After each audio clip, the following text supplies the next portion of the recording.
Realization of Oneness by Joel S. Goldsmith. Chapter 2. Release. Man. Freedom is the normal and natural state of the Son of God. The person who has realized his spiritual nature and identity, and who lives by the Spirit, cannot be limited in any way. There is no way to confine spiritual being.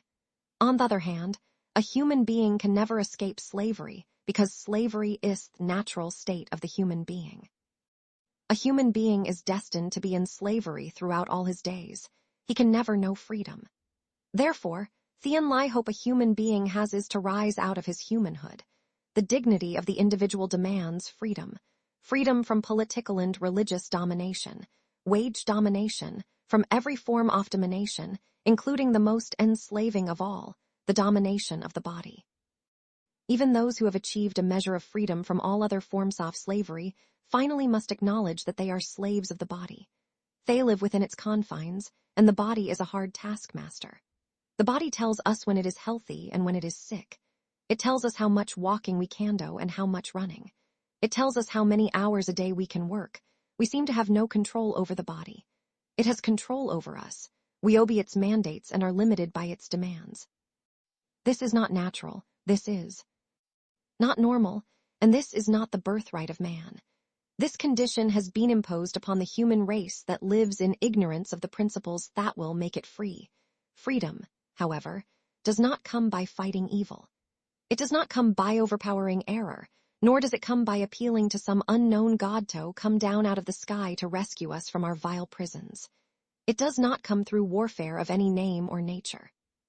Freedom comes through enlightenment, and that enlightenment comes through opening our consciousness to that which cannot be seen, heard, tasted, touched, or smelled, to a power invisible, a power that does not war with other powers, but dissolves everything that appears in the nature of an enemy, whether without our being or within. The enlightenment that sets us free consists first of all in knowing that there is a divine power, equally present in every individual regardless of his nationality, race, or religion, regardless of whether he lives in freedom or slavery, whether he is in a prison or out, in a hospital or out. Within each one of us there is this potential, this spiritual impulse, this kingdom, this presence and power, which the Master revealed would set us free. Shall know the truth, and the truth shall make you free. One, not the sword, not a revolution, not rebellion, and not fighting people, governments, or outside prison keepers, but quietly and gently realizing that slavery and limitation are within ourselves, the result of our ignorance of true being, and that the remedy, therefore, must also be within us. Only one thing has to do with our slavery, and that is ignorance. Being. Ignorant does not mean being uneducated or without formal schooling. Ignorance in this context always means an ignorance of truth, for it is that truth that will make us free. Admitting then that our ignorance of truth is holding us in bondage to the body and its ills, and to economic or political limitation, there must be a willingness on our part to withdraw condemnation from the external world, and to acknowledge that in proportion as we overcome spiritual ignorance within ourselves and attain a measure of spiritual light, will freedom come into our experience. In a great measure we may be able to live as having dominion over our body, and even if we do not seem to accomplish that in its fullness and completeness at this particular time, let that not concern us, because if we can demonstrate 80 to 90% of freedom from those things that are troubling the world, we will have attained a high measure of harmony in life, while still tabernacling here on earth. We may experience freedom only in an infinitesimal degree tomorrow or the day after, but even if progress is gradual, it is certain, and as time passes and we remain true to the spiritual principles that we learn and apply, more and more freedom is realized. Even though there remains a measure of darkness and spiritual ignorance which must be overcome, if there is some recognition that there is a potential of freedom within us, and if there is a recognition that our troubles are not because of someone or some circumstance external to us, but rather through this inner ignorance, then we are opening the way for our own freedom to begin to appear. Regardless of how far we go on the path, we can never expect to exercise a freedom external to ourselves. For the Christ, that which overcometh, is an overcomer of ourself and establishes freedom within our consciousness, which then becomes externalized by the power of truth. Real freedom can be attained only by virtue of the recognition of the Christ within us, and by learning to live, not only in subjection to it, but in the realization of its dominion over the circumstances and conditions of life itself. It was planted in the midst of us for that purpose. Son, thou art ever with me, and all that I have is thine too. But until we acknowledge him in our ways, we will not come under his government. God constitutes individual being only through understanding that God, the infinite love of this universe, is expressing itself as individual being. Can we release God from responsibility for the bondage in which this world is held, and then take the next step of releasing man? God is forever expressing itself as the fulfillment of its own being, and God appears as the life of man, woman, child, animal, vegetable, and mineral, regardless of how false a material concept we may entertain of that life. Because of the infinite nature of God, there can be only one life, and that life is God expressing itself as life in, and as infinite form and variety. With this as a basic principle, whenever any kind of an erroneous picture represents itself, whether in the form of a person, a condition of health, supply, employment, or of human relationships, instantly we realize God expresses itself as individual being, regardless of the appearance or of the degree of mortality that is presenting itself to my eyes and ears, whether it is the criminal, the insane, the dying, or the dead. Regardless of all appearances, God alone is, and God alone is the entity and identity of all being. God constitutes individual being. God is the life, the soul, the spirit, and the mind of individual being. God is the law unto individual being. Even the body is the temple of God. God constitutes individual being, and therefore the nature of individual being is godly and good, and in it there is nothing that defileth, or maketh a lie. 3. Whether at this moment that being is appearing as a friend, a prisoner in a prison, a sick person in a hospital, or in a mental institution, regardless of what the appearance may be, the basic point is that God constitutes individual being. God alone appears as individual being in whom there is no fault. Evil is impersonal with the acceptance of the premise that God appears as individual being, and with that as the basic principle, it is useless to try to find the cause of the error in a person, or to attempt to uncover the wrong thinking that produced the error. Can there be any wrong thinking in God appearing as individual being, in a being constituted of the nature, character, and quality of God? Often when we are dealing with our friends, our relatives, our students, or our patients, we are prone to revert to a human sense of criticism and judgment, or to the metaphysical sense of believing that there is something in their minds, perhaps their wrong thinking, that has to be corrected. That is true, but not true as generally understood. It is not their wrong thinking about a person, thing, or condition that needs to be corrected. The inly thing that has to be corrected is the same thing that has to be corrected in all of us. The belief in two powers, the belief that God is not omnipotent, that God is not omniscient and omnipresent. The whole theory of resentment causing rheumatism, jealousy causing cancer, or sensuality causing tuberculosis is nonsense, pure nonsense. Those who accept a psychosomatic cause for disease find that they do not know how to get rid of the negative qualities of human thought to which all of us are heir, even after they have diagnosed this negativism as cause. The only way to be rid of these undesirable qualities is through understanding that they are not personal. They are impersonal. They are not power. They have no law to sustain them. Ulcers are not caused by worry, and cancer is not caused by hate or jealousy, or rheumatism by resentment. The truth is that error is not personal, and it does not have its beginning in you or in me or in any other person. But if we do not understand the nature of error before it touches us, we may spend the remainder of our lives tilting at windmills and trying to fight something that is not there. Evil is not personal. It is impersonal. You and I are not evil. It is true that we may hate, we may fear, we may commit adultery, we may even murder. But it is not you or I doing this because the truth is that Christ is our true identity. Then what about the appearance? The appearance of evil, the appearance of sin, disease, lack, limitation, unemployment, a nasty disposition, miserliness, or profligacy. What of it?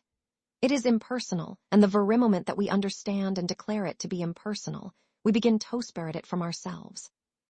We take the condemnation from off our own shoulders, much as the Master did when he said to the woman taken in adultery, "Neither do I condemn thee. Go and sin no more." For how her face must have lighted. Can you imagine the condemnation in which she was holding herself by believing that she was an adulteress, a sinner, and a criminal? But here was a man, the greatest spiritual light of the ages, saying to her, "Neither do I condemn thee." This truth I myself have felt when human nature would have its way with me, and I have been aware of my own human errors. It has helped immeasurably for me to realize. Wait a minute, no condemnation, no self-condemnation. Remember your true identity. Remember that this that is troubling you is of the earthy. It was here before you were born, and it probably will afflict others not yet born, unless their parents know enough to bring them into this world as spiritual beings and never hold them in condemnation. Is no such thing as personal evil, nor is there such a thing as evil for which you and I individually are responsible. We are not responsible for any of the sins, diseases, lacks, or limitations that come into our experience. It is not our wrong thinking that has produced them. It is not our envy, jealousy, or malice that has produced them. It is not our greed, lust, or mad ambition. These errors are not due to any fault that is to be found in us because, in reality, we are not responsible for the evils which express themselves in, as, or through us. This sounds very comforting for the moment. It becomes disturbing only when I carry this to its logical conclusion and tell you that neither is your wife nor your husband responsible for any of these evils. The truth about you is that you, in your true identity, are the child of God. God has expressed itself on earth individually as you. The life which is God is your individual life, and it is eternal and immortal. Your mind is actually that same mind which was in Christ Jesus, infinitely wise, infinitely pure. Your soul is spotless, and there is not anything that you could do that would change that because God is your soul. God is your very being, and even your body is the temple of the living God. This is the truth about you and your life, your mind, your soul, your body, and your being. God constitutes the identity of individual being. There is no other, and we're not going to accept any other into our consciousness. God is the only life of all being. God is the only mind. God is the only law operating and functioning. God is the only being, and besides God there is no other. When we have established this truth firmly in our consciousness, we are no longer thinking of a person as being sick or evil. All problems, a universal. Mesmerism, but what about this case of the flu, this infection, this contagion, thysbidemic? Instantly must come the realization that evil, regardless of its name or nature, is never personal. It does not have its rise in you or in me, in him, in her, or in it. Therefore, we never have to heal a person, reform, improve, or enrich him because there is no evil in him. God constitutes his being, and only that which is God in expression is true of him. Therefore, as Son of God, he is ageless, diseaseless, painless, perfect, spiritual, and incorporeal. The appearance is not a person, not a condition, not a thing, it belongs to a body. It is a universal mesmerism, a universal suggestion, and it operates without being seen or heard, yet it enters our consciousness. In World War I, the citizens of the United States had no desire or inclination for war, as is evidenced by the fact that they re-elected a man to the presidency on the slogan that he had kept them out of war. Yet 6 months later the country was at war. This was because the suggestion of the inevitability of war was thrown out into space, and eventually, all those who had elected the president because he had kept them out of war were crying, "Let us get into this war. Let us get at the Huns." That was no more their nature than it was your nature or mine to want to become involved in World War II. This was mesmeric suggestion imposed from without.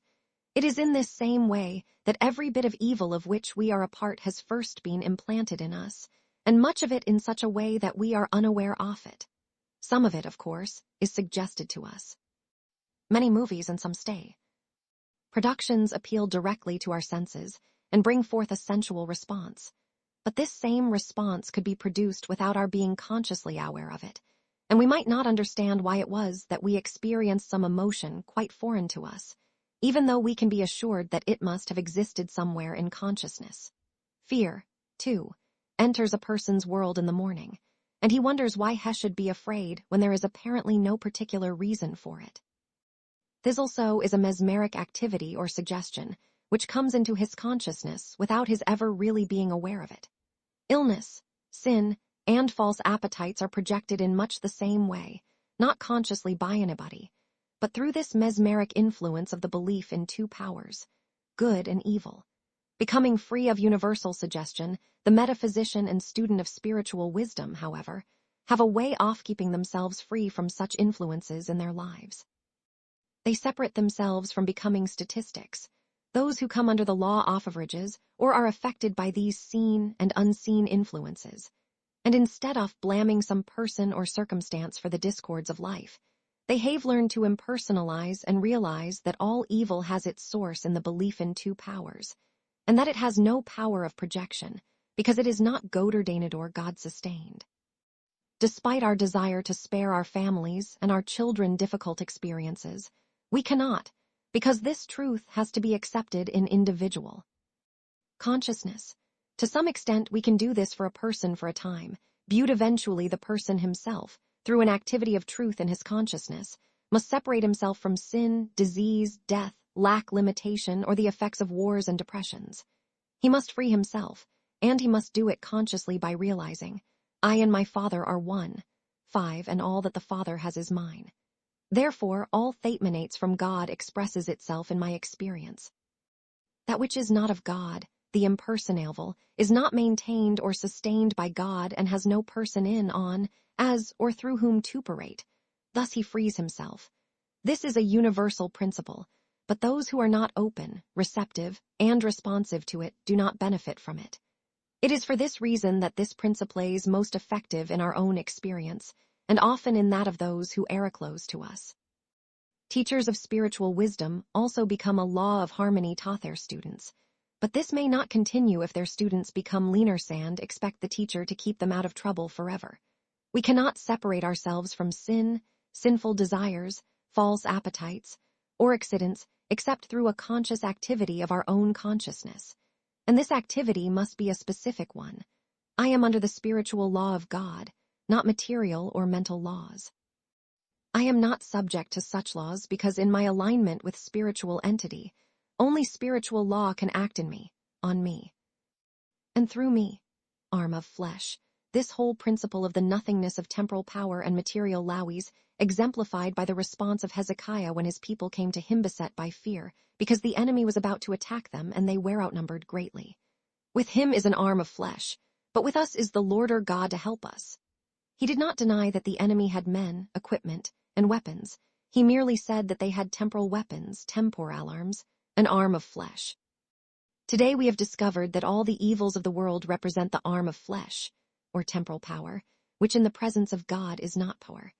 This is not using truth over error or calling upon God to do something to evil. It is not acknowledging a great power which will do something to other powers. No, this is standing foursquare on the truth that God is the only power. All else, whether it is called material power or mental power, is temporal power, impersonal nothingness. This was the strength David had when he stood before Goliath. This vast strength of Jesus Christ as he stood before Pilate. Thou couldst have no power at all against me, except it were given thee from above. What about the crippled, the blind, the sinning, the poor? Did Jesus turn to God and beseech him to heal them, to forgive or enrich them? Or did he say, Arise, take up thy bed 8, be thou clean 9, thy sins before given thee 10, all that I have is thine. 11. In other words, what power is there other than God power? Jesus' entire teaching is resist not evil. 12. Why should we not resist evil? Because evil is not power. It is only a suggestion or a temptation, which we do not have to accept. It comes to use as a suggestion of good or evil, health or sickness. It comes to us as a suggestion of a power, but we do not have to accept it. We do not have to accept the fall of Adam and Eve, which came about because they believed in two powers, good and evil. We can revert to our spiritual selfhood and accept God as the all and all of being, and then look upon material or mental forces as the arm of flesh, or nothingness. One thing above all we must never forget. If we ever blame a person for anything, we are setting the trap into which we ourselves will eventually fall. If we blame heads of state for our troubles, if we blame union leaders or management for our troubles, if we blame politicians or politics for them, we are setting the trap for ourselves. It is true that many of these persons are instruments for evil, but they are not the evil, and this evil cannot operate in the presence of a consciousness of one power. The ability to impersonalize evil comes about as the result of some measure of spiritual realization. For example, if I were to go out on a street corner and announce to the people assembled there that there are no thieves, no immoral or bad people, can you imagine what would happen? They would be listening with the mind, without any developed spiritual sense, and would have no understanding of what was being said. Whereas, when I tell you that there never has been an evil person in the world and there never will be, you understand what is meant. There are times, however, when we and everybody else are the instruments through which evil manifests, but that does not make us evil. It merely testifies to our ignorance of how to protect ourselves from the mesmeric influence of world beliefs. Every spiritual principle that is ever voiced is utter nonsense to the human mind. But by the time you have arrived at the state of consciousness that would lead you to read this book, you must have developed a measure of spiritual consciousness, and should be able to understand the impersonal nature of evil, an understanding of which takes a degree of spiritual illumination. Let us understand clearly the universal, impersonal nature of evil. Both good and evil are floating around in space, just as radio or television broadcasts are in the ether, and therefore any place can be a mass of either good or evil suggestions. Subconsciously, we are tuned into the suggestions, and some of them have an effect upon us. To become free of any mesmeric influence that may be operating in any place, it is necessary for us to know only that which emanates from the divine source can find inlet and outlet through me. And my Father, the creative principle of life, are one. All the mesmeric beliefs of good and evil, whatever their name or nature, have no inlet or outlet because they are of this one source, the nothingness of an impersonal universal belief, across the desk. It is just a few hours before Christmas 1963, and I have been sitting here all week opening several thousand envelopes containing the love and gratitude of students from all 6 continents and many of the islands on Earth. Of course, you cannot possibly imagine my feelings as I open these envelopes filled with heartwarming messages, gifts, contributions to the activities, personal gifts to Emma and to me, and I realize that all this is an outpouring of the Spirit to God, not to man. None of this would really be coming to me for myself, and every bit of itis sent to me only as a representative of the infinite invisible, or as a transparency for God. All this is an outpouring of the soul of man to God. Itis an acknowledgement of the omnipresence of God and a recognition of God manifest as man on earth, not as a mortal, but as man himself, the real man, the real self hidden within each individual. It is a joy to witness an outpouring of this nature, and then to realize that many of these messages represent the love of 2, 3, or 4 in a household, and in some cases, entire groups in cities of the United States and Canada, of Australia, New Zealand, and South Africa, of the United Kingdom, Sweden, Holland, Germany, and Switzerland, and to realize that there are these thousands lifting their thoughts and expressing their love toward God and recognizing His grace on earth. Looking out of the eyes at the visible scene, one sees much of man's inhumanity to man, even in this latter half of the 20th century, and much misunderstanding, not only between different nations and races, but misunderstanding among the people within each country. If one were to judge by this, the human scene would be sad to witness. But I ask you now to see through my eyes, and to witness what I have witnessed here all month in the opening of this mail, and rejoice that you are one of those thousands upon thousands who are united in consciousness, in an actual Christmas season of adoration, of love, and of gratitude to the one Spirit that you are recognizing as indwelling the soul and consciousness of every individual. Still looking out through my eyes, behold all mankind everywhere, even in the deepest sense of ignorance of his true identity, and remember that there, too, lies the unawakened soul, awaiting only your recognition to cause it to spring into an awakening. As I have opened each envelope and each package since the second day that the mail started pouring in this month, this has been my conscious thought. Here, God, is a gift to you from another soul recognizing omnipresence, omnipotence, and omniscience. May this greeting and this gift pass through me to thee, and may thy grace fall upon each one who has sent this message through me to you, and may all of these gifts be dedicated to your service and be returned by you, not only to the givers, but all those for whom these gifts were meant.